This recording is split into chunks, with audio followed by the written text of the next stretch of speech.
Hi and welcome to today's video by Study Unifies. In today's video, we'll be talking about some of the major differences between American English and British English. Both varieties of English are commonly used throughout the world.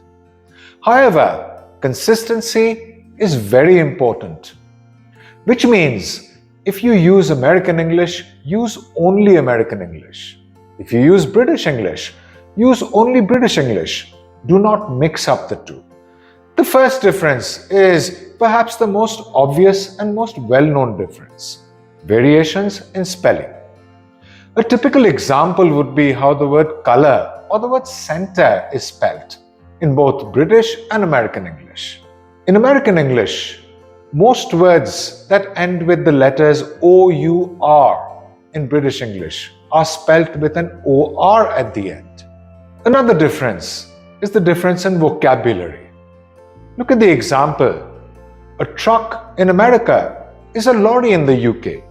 Another example is a flat in the UK is an apartment in the US.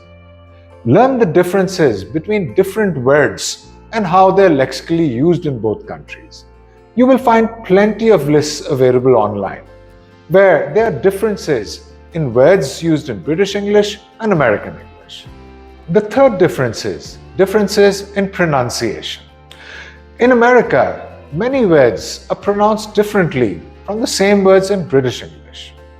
An example would be schedule. In America, this word is schedule, whereas in UK, this word is schedule.